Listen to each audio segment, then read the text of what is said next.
Hi, I'm Ian Donaldson from H2O, and you're watching Channa Channa Channa podcast.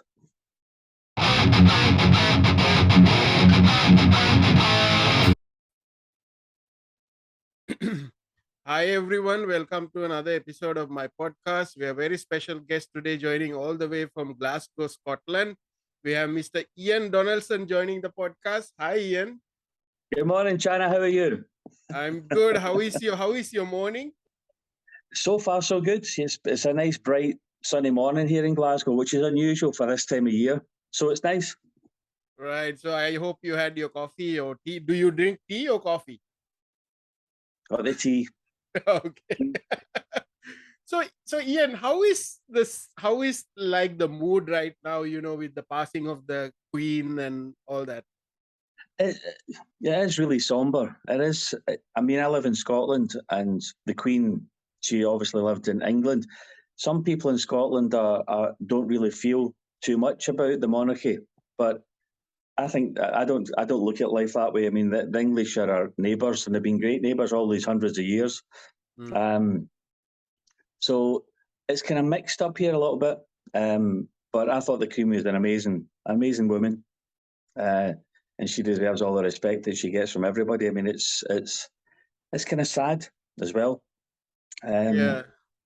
It's sad, but that's life as well, isn't it? I mean, I don't want to sound harsh, but when mums and dads pass on, it is always a hard thing to deal with, no matter who you are. It just Right. seems to be that the royal family are on TV and it's happening to them, so there's a lot of pressure for them as well, I suppose. But that's life, you know.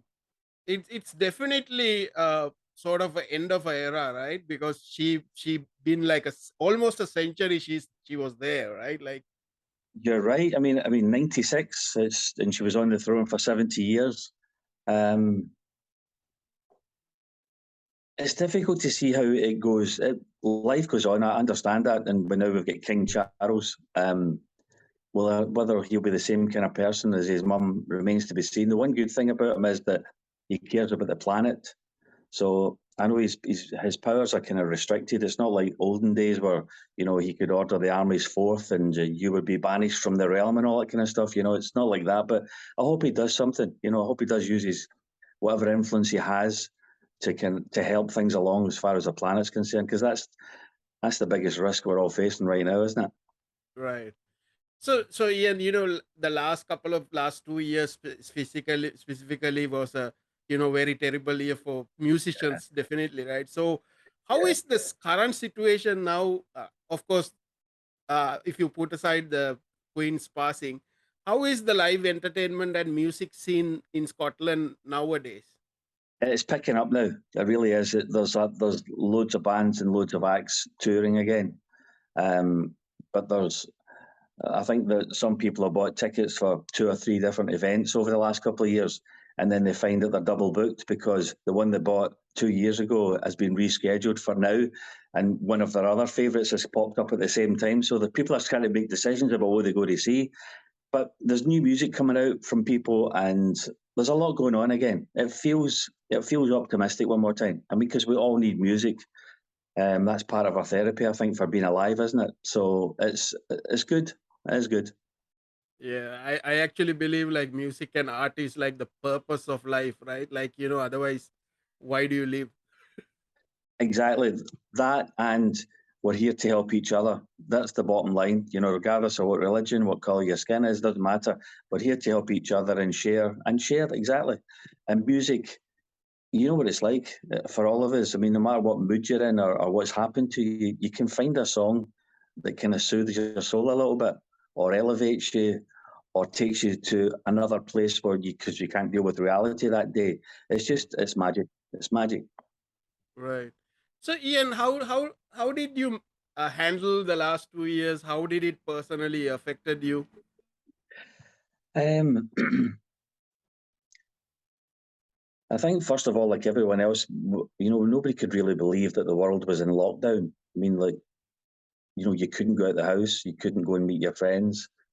Um, One of the things I did on the day that we went into lockdown in the UK, I opened my window, and it was it was a particularly beautiful spring. I don't know why it was that year. Maybe the world was, catching its breath. It wasn't being abused as much that day.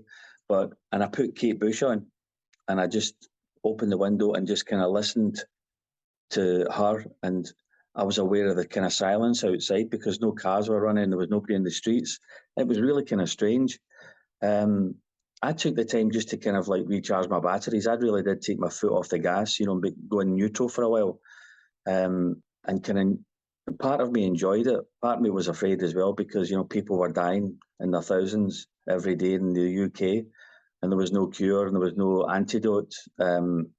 So it was kind of frightening at the same time. But I think being a musician, maybe you kind of look at things slightly differently. You're kind of looking for, is this any use? Is there any value in this? Can this be something more? Can it be used for another purpose instead of, just being afraid? And I think a lot of musicians did exactly the same thing. And, a lot of people wrote that album that they hadn't written before because they had time in their hands, and because of what we're doing just now, like shared ideas and wrote songs and collaborated with people. And so I'm expecting a lot of really interesting kind of heartfelt music coming out. So that's how I kind of dealt with it. And just, stayed with my friends and if I could, and kept in contact, but also, it drew families closer together as well because you had nowhere else to go. So you started to realise that, yeah, we've got that in common, me and my wife, like, oh, we like that. Oh, I never knew that about you. It was a little bit like that as well, so it was a kind of time to reconnect as well. Right. Yeah. Yeah. I mean, I have the same experience, right? Like, when the lockdown happened, everything is shut down. There was no shows to go to because No.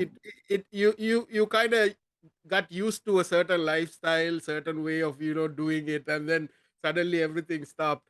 But what I Yeah. realized is this last 2 years really showed me what is really important, Yeah. like what I should really be appreciating. And now when I go to a live show, I really appreciate the musicians more than I used to because I Before. know how much struggles they go through to do that, right? So it's Yeah. really uh, by the way, I think we actually have some set of common friends from Scotland. So So, who? yeah, so I know you're friends with George Porter, Andy Yes. Innes, the guys who does the Simple Mind, the Minds tribute stuff, right? Yes, I know them well. Yeah, George is a good friend of mine. I spoke to him yesterday. Yeah, he's a good boy. Yeah, because they actually appeared on my show as well. So I talked to both of them on Ah, about their band. I didn't know that. Yeah, he didn't tell me that. George, wherever you are, you never mentioned that.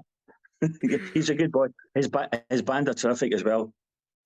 Right, and then they have this I don't know, such loyalty for Simple Minds that I'm so fascinated with it.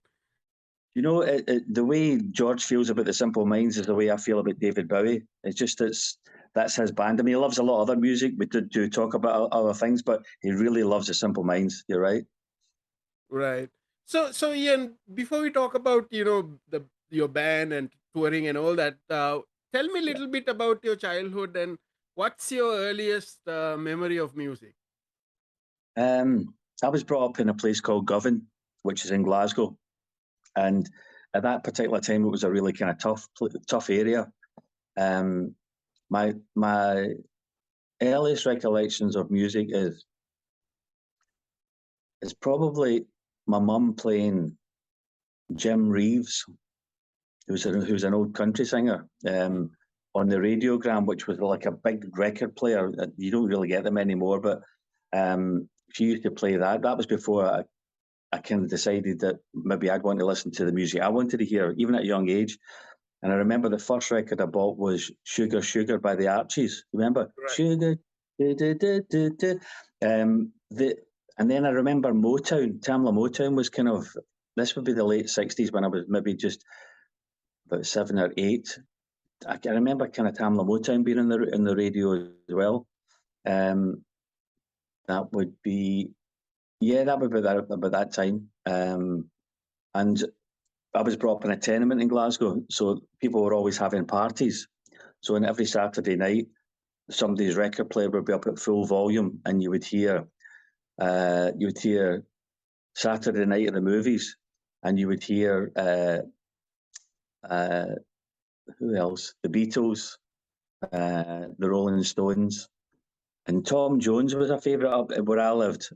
So that I remember Tom Jones singing "The Green Green Grass at Home" every Saturday night when I was a kid. That was my kind of earliest recollections. But music, I think, doesn't really affect you until you get to about 12. I think when you start to go to high school, and then there's so many other things begin to happen to you, but you want to be part of a particular tribe. And when I was 12, it was glam rock that happened. So it was like David Bowie, T-Rex, all that kind of thing. So they're my fondest memories. Glam rock's my fondest memories.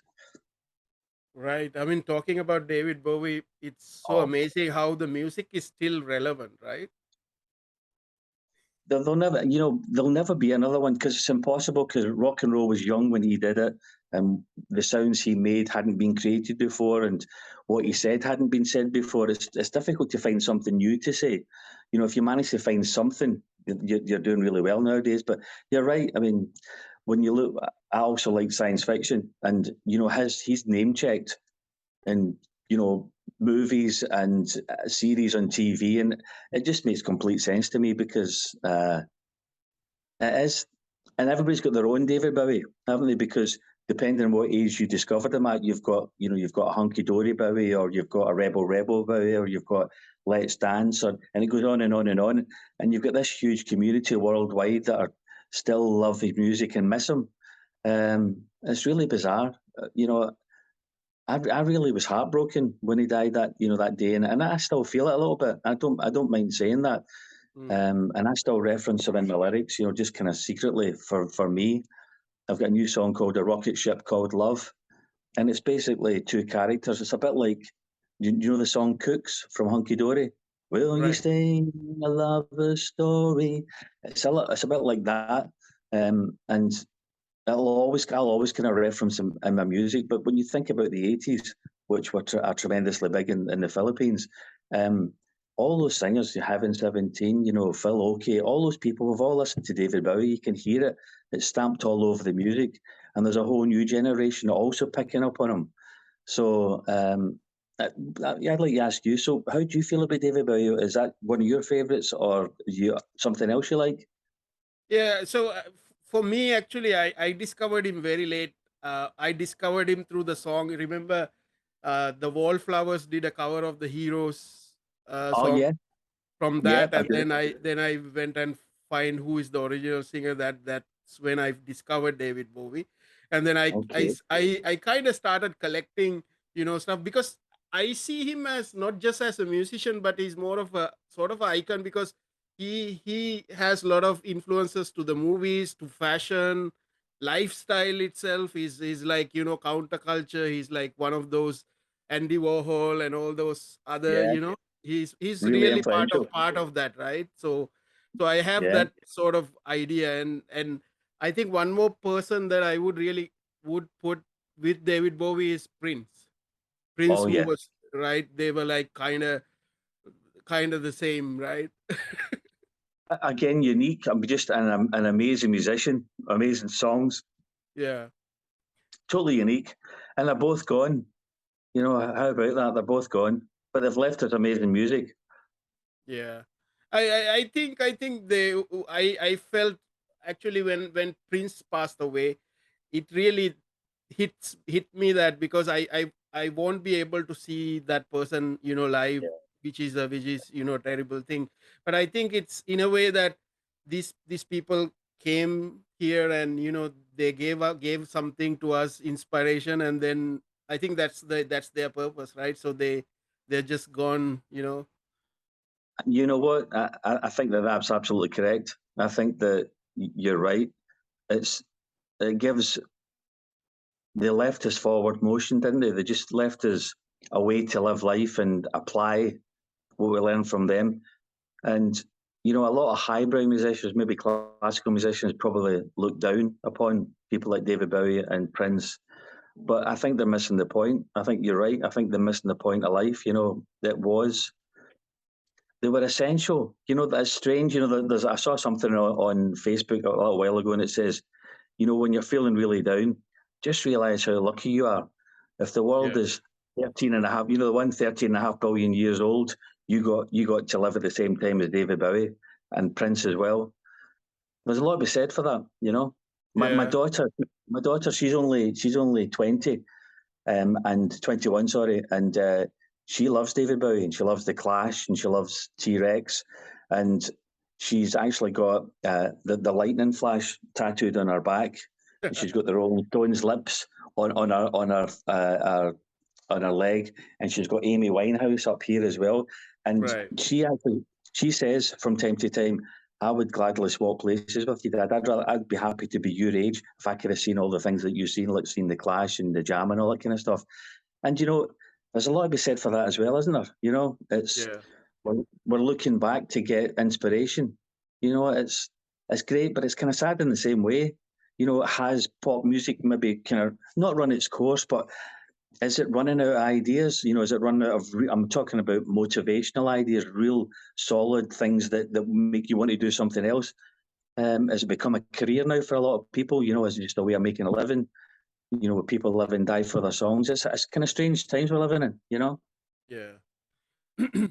So Ian, discovering David Bowie and glam rock, when did you get the idea that you want to pursue music yourself? Well, I was watching. There used to be a show on here called Top of the Pops.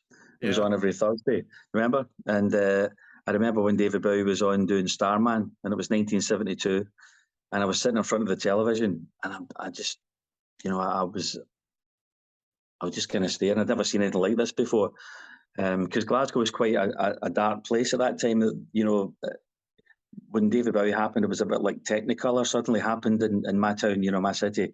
And I remember watching him, and I remember turning around to my mum and saying, I know what I want to leave. I know what I want to do when I leave school, what I want to be. I want to be an alien. And that's how the impact of him. And I started buying his records. Even at that age, I would use my pocket money and buy the records.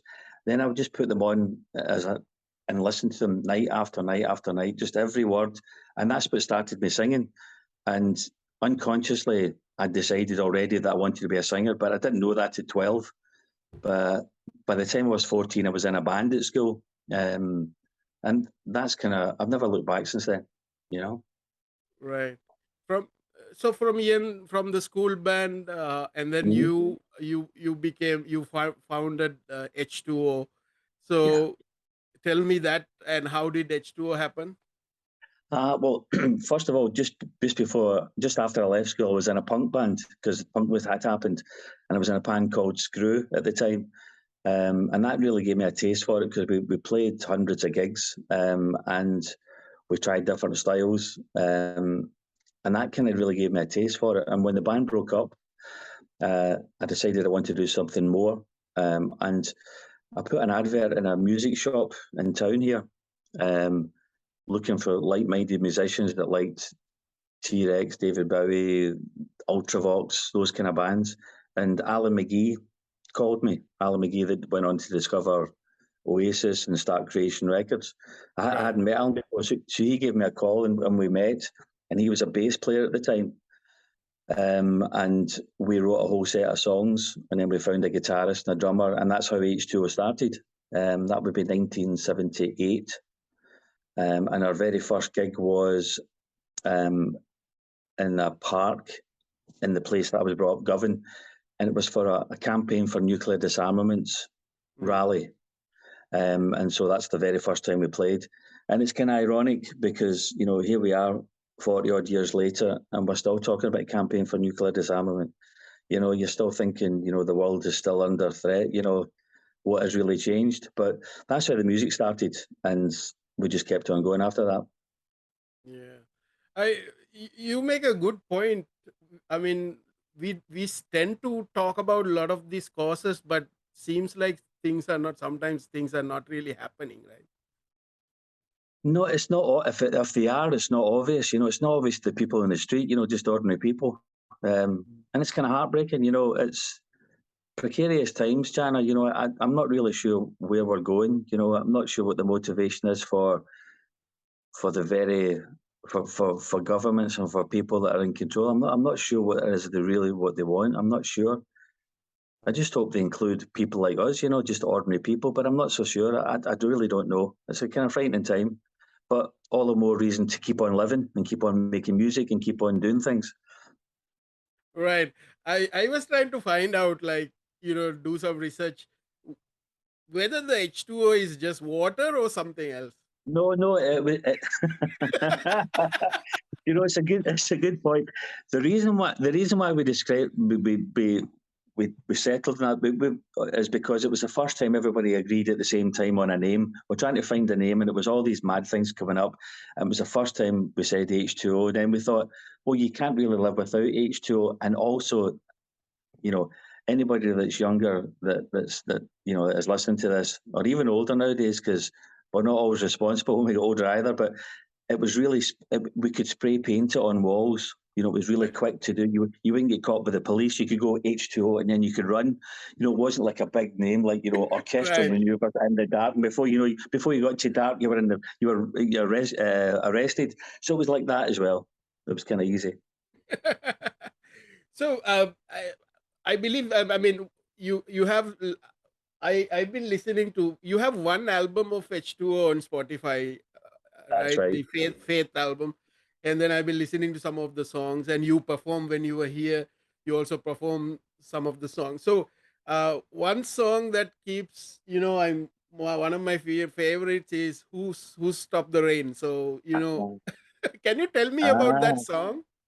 I didn't know that it had been successful in the Philippines. That was, well, it was originally released in 1983 or 84, and our record company didn't tell us that it had been successful.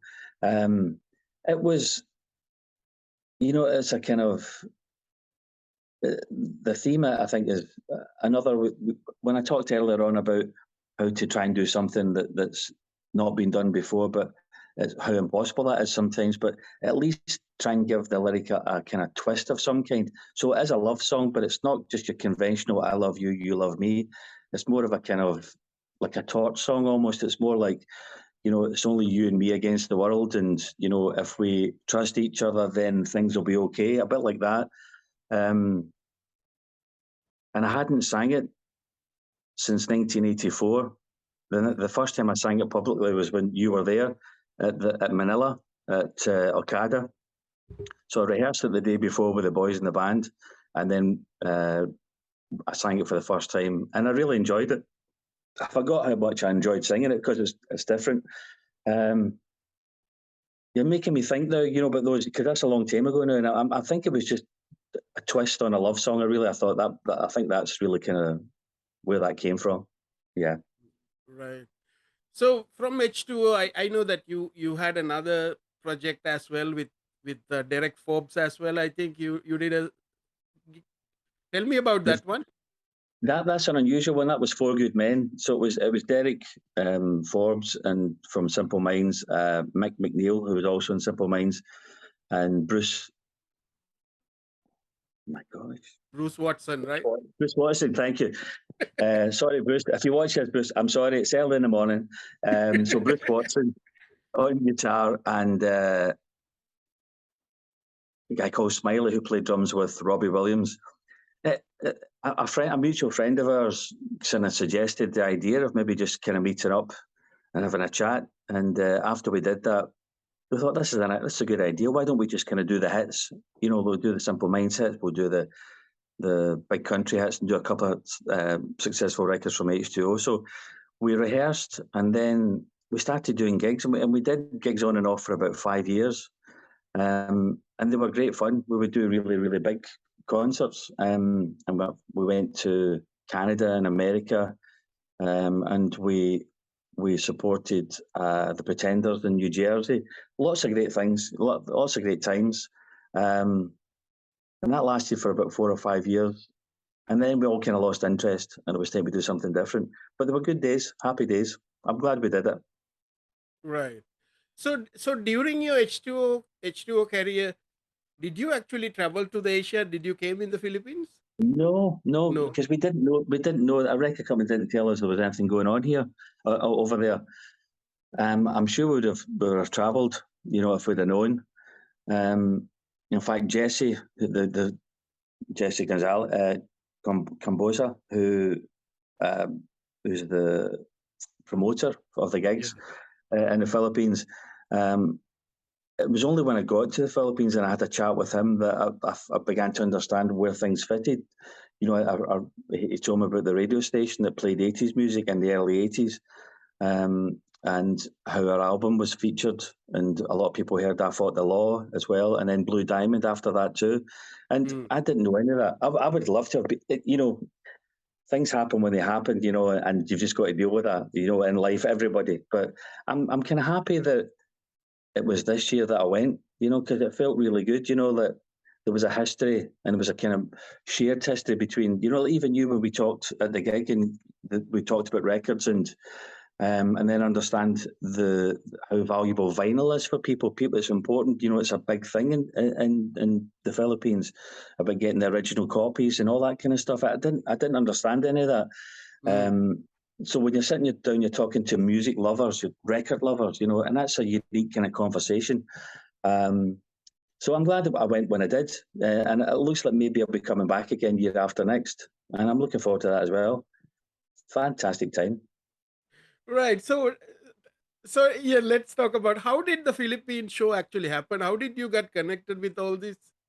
So again, it's I don't believe in coincidences, Channa. I think, but what you have to do is you have to be switched on to life to recognise when things are happening to you. Because I think a lot of people walk through life blindly, and things happen to them, and they don't notice for whatever reason, or they don't care to notice.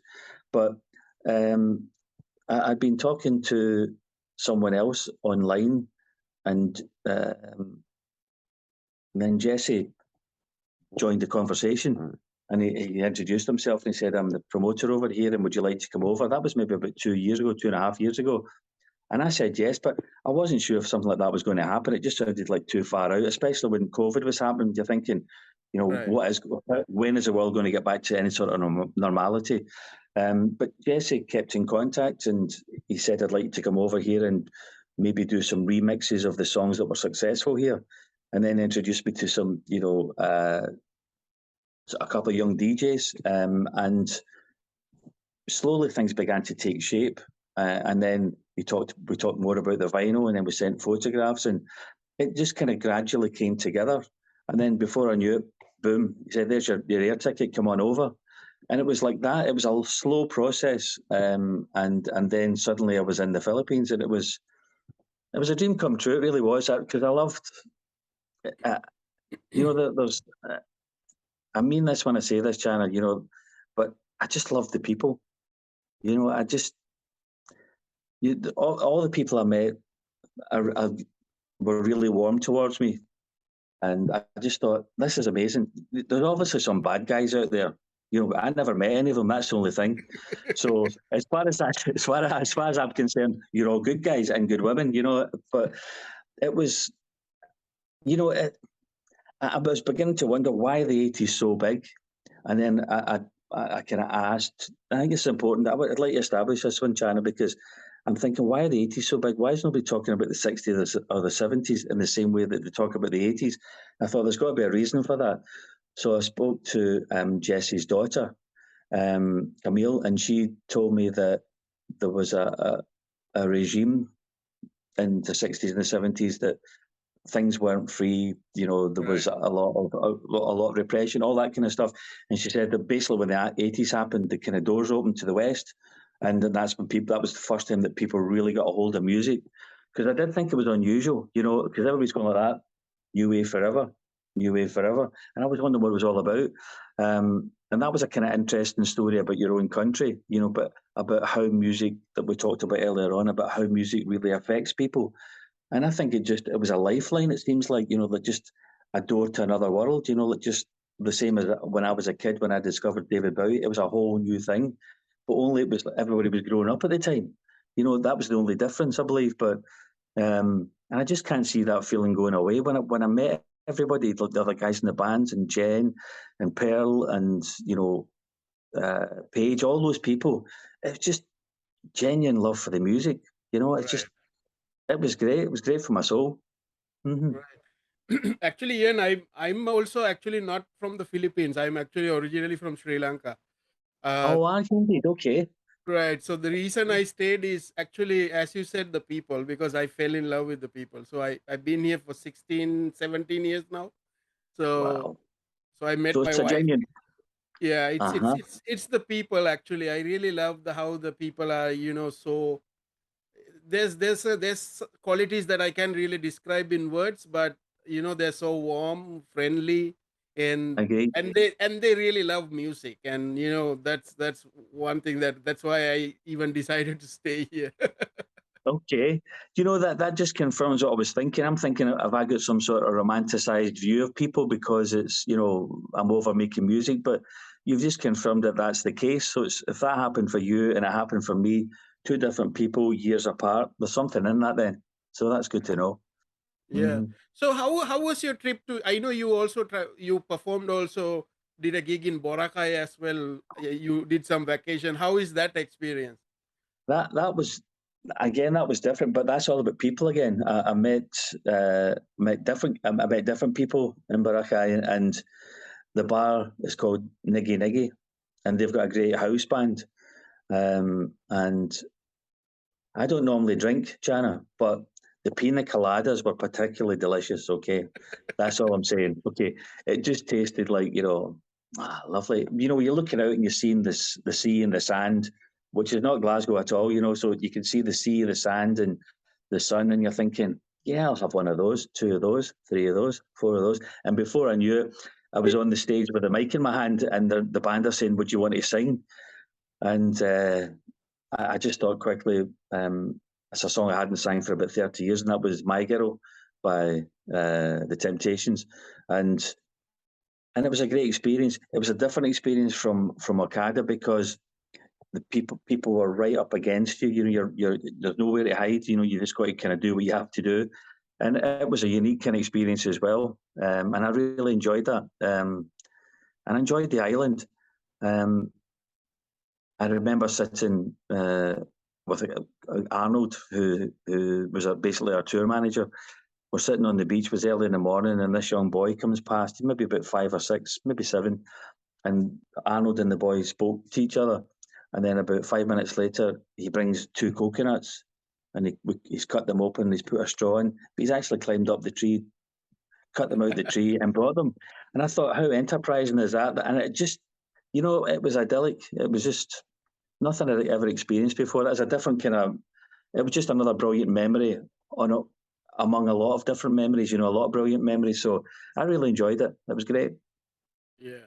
Also the Okada concert, like I go to so many concerts, so many shows, but the Okada experience is really, I get sense of a freedom when I go to that gig, especially the gigs that Jesse organized, because Yeah. you don't feel like you're in a formal concert, right? So you're just everybody's dancing in front, and it's like so much fun.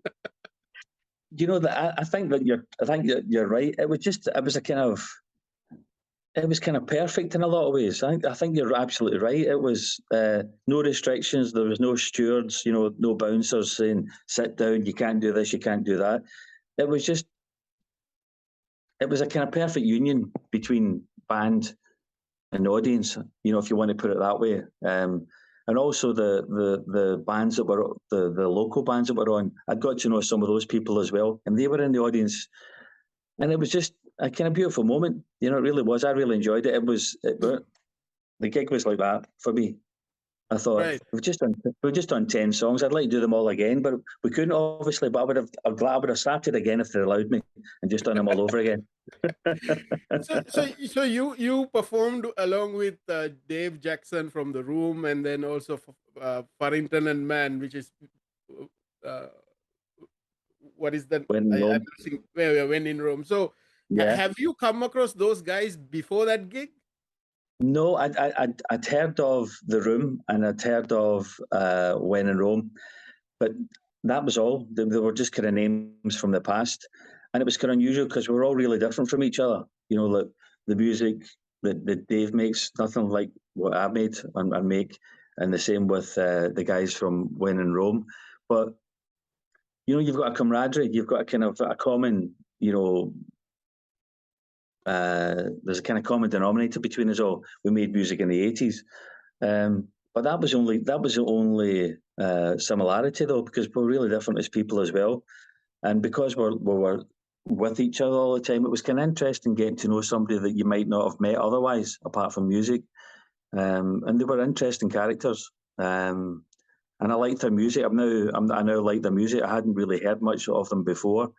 So I've now been on YouTube and Spotify listening to what they did. And because you know the person, you've met them, it's kind of a little bit unique about. So you're listening to it with different ears. You're listening to because you know that person. You know their music. So made some friends. You don't make. You know what it's like, Channa. You don't make so many friends as you get older.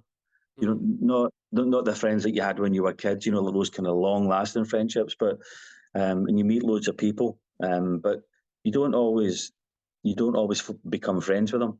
So that was kind of interesting as well. That was another adventure. Right. I mean, uh, people might have an impression that when you say new wave music, it's just like dance pop music, but there's so much within when you just put it as new wave, right? Because there are a lot of stuff that is edging punk and rock punk, and then there's stuff that goes all the way to the electronic music, right? So everything in between, it's you cannot just categorize it as new wave, right? There's so much in between, right? You're absolutely right. When you think of the music that was made in the 80s, if we don't want just stay there, I mean, unique. I mean, Drowning in Berlin. I'm in love with a German film star. Is Vic there? There's so many. I think that a lot of the records made then were art. I don't want to get too kind of about it, but I mean, they were art. And there was, and lyrically, you wouldn't get away with the things they wouldn't get on the radio nowadays. I mean, certainly daytime radio wouldn't entertain some of the records were made back then. They were just too unusual. You had Bauhaus, you had all sorts of stuff going on. Susie and the Banshees very early. And they're unique. I think that especially maybe 1979, 1980, going into about 83, 84, 85. Just that 4 or 5, 6 years of records, unique. That will never be repeated again. Different colours. It's quite a clumsy term, new wave. I agree with you. I don't know what else you would refer to it. It's now become part of history and culture, so it's going to be new wave. But you're right. It's and you can see those new bands that played with us at OKADA. You could see the influences they had, and they were from the 80s, but they'd also given it their own spin. And I don't think, I don't want to sound like an old guy when I say modern pop music's rubbish. I don't mean that exactly the way it sounds, but some of it is really shallow, and but then again, it's not been made for me. It's been made for young people, for other people. But I think you have to dig deep to find things that are interesting nowadays. There are things out there, but I think that you have to dig deep. But we really were, Channa, we really were lucky. My daughter is right. There was some amazing music then, and every day was a surprise. You didn't know no two bands sounded the same, so you weren't sure what they were going to do. And you got all these amazing colours and voices. The voices were unique as well, Nowadays you've got a certain kind of voice that makes records. There's a girl type voice and there's a guy type voice that make records, and that they use the same kind of chords, and it doesn't really do, as I say, it doesn't do a lot for me. But I think then the popular music was incredible, and I think that stemmed from David Bowie, Brian Ferry, Roxy music. I think you can hear the influence all over those people again, and that's when it really started, was the 80s, and then you had New Romantics and so on and so on, and it's still happening now. But I don't mind being the age I am, Channa, because we had all that. Right. I don't mind. So Ian, talking about your solo music, the songs you write. So uh, I noticed this now. You talk about David Bowie earlier, but even before, when I was looking at even the titles of the album and the songs, I felt there was some sort of a cosmic influence of, like, Bowie there. Like you have album called From Stars We Come, and then Yeah. your new single is Alchemy of Us. So it's like, can you explain to me that? And also, let's talk about this new song, Alchemy of Us. It's a difficult one. I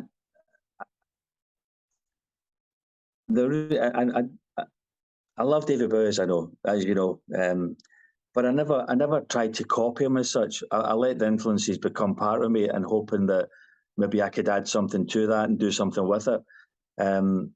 But I think pop music can be whatever you want it to be. It can be kind of restricting, or it can elevate you. It can take you somewhere else, as we talked about earlier on. And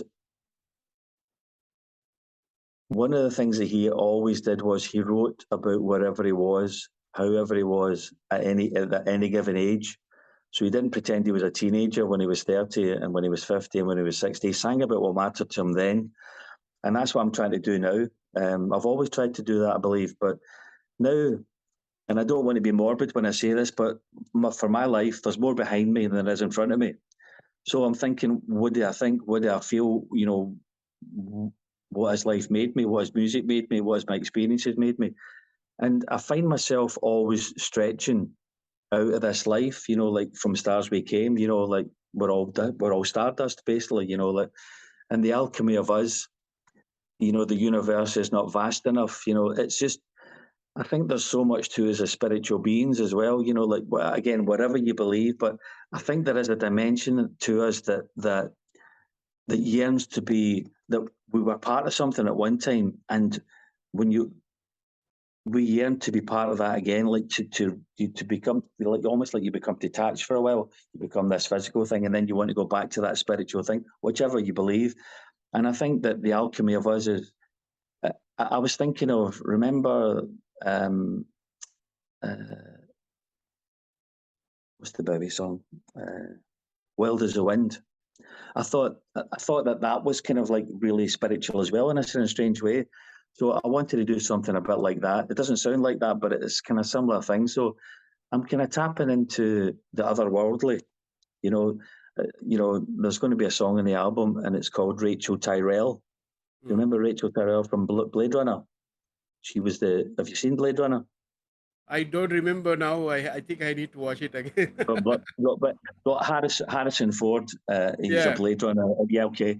But he meets Rachel, but Rachel is basically a robot. I feel like and she's been created.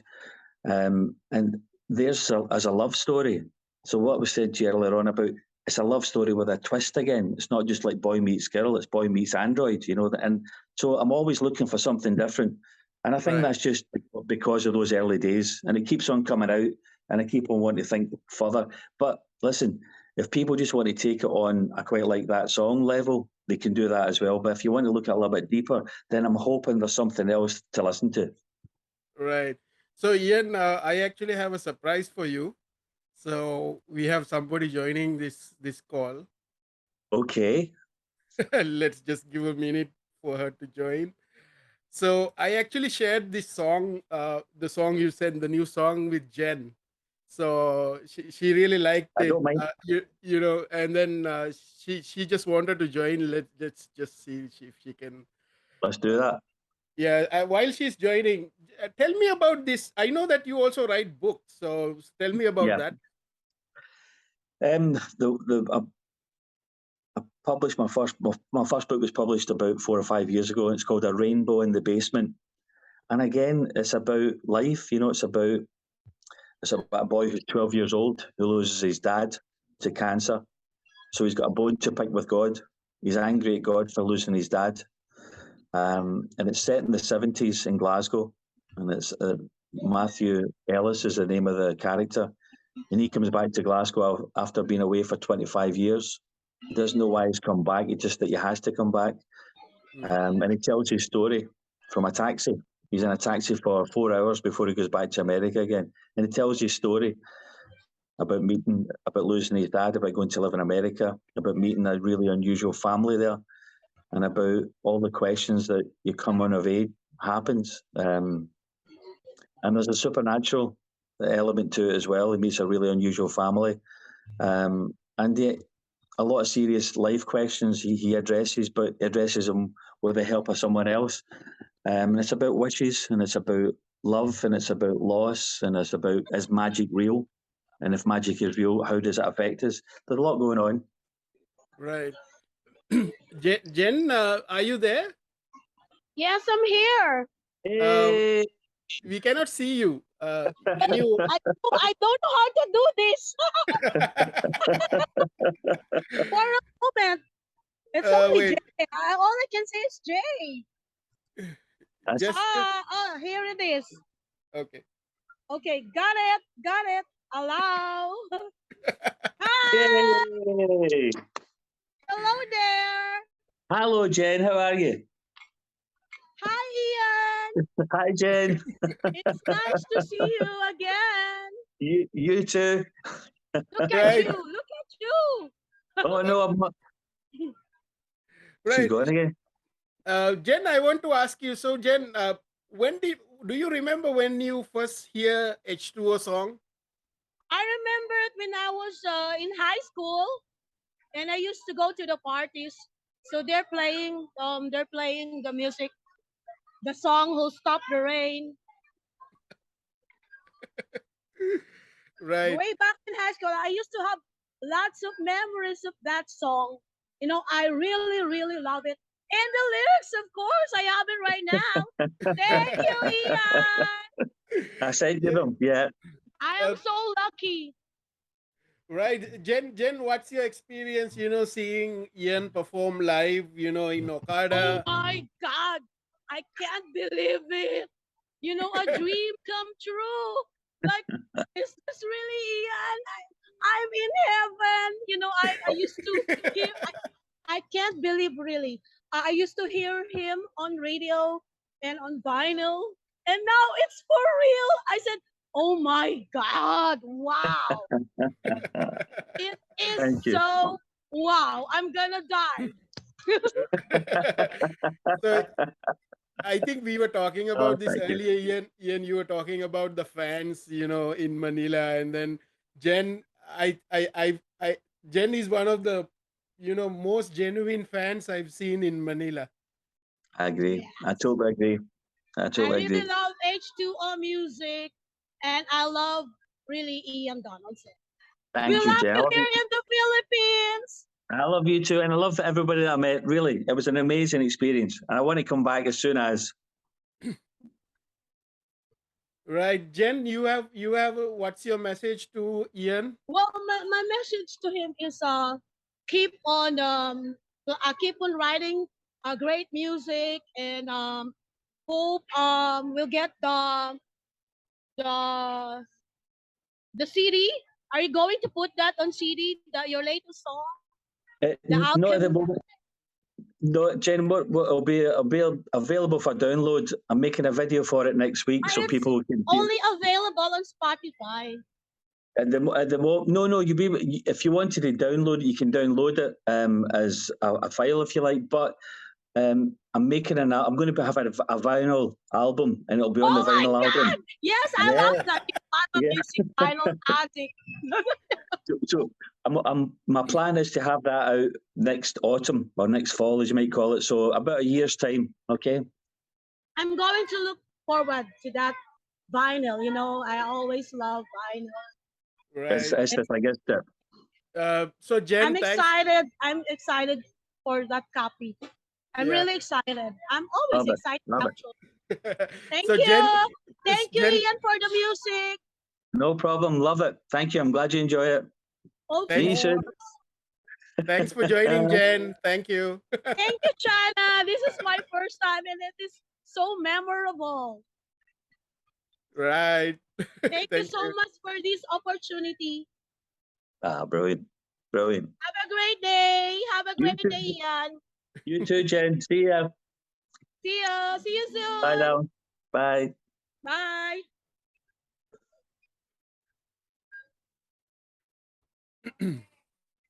Channa, that says it all. That's it. Just, a music lover, a beautiful person. Just, well, what's not to like about all of this? That's it. Right. So Ian, what's your message to the viewers of this video and people who's going to listen to this conversation? I hope you enjoyed it. I hope you had some laughs about, when we were discussing things, and hope you know a little bit more about both you and I. Just keep loving music, keep loving life, look after each other. Really simple, basic message, but I can't wait to come back again. And as I say, there'll be an album in about a year's time, a vinyl album with all the new songs on it. And I'm looking forward to coming back, but there's a lot of living to be done between, now and then. So just keep going, and as I say, you wait forever. Right. So anybody you want to shout out to?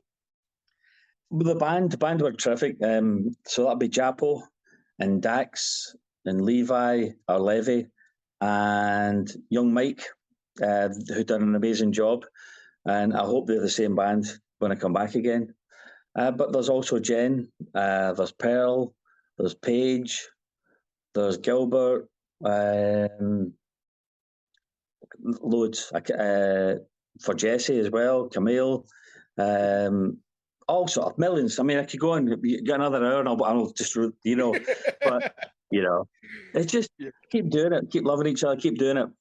Right. So if anybody wants to, get in contact with you, or what's the best way? What's the social media? The best thing to do is, for me, a lot of people use different social medias, but I think that Facebook's still the best one because people can just message or post. I don't exclude anyone's posts. If anybody's silly, then I would take it back down again. But I leave it open, because it's about a conversation. A lot of people don't allow other posts, but I think that's just a waste of time. I think that's a missed opportunity to speak to somebody. So anybody wants to get in contact with me, get me through Facebook.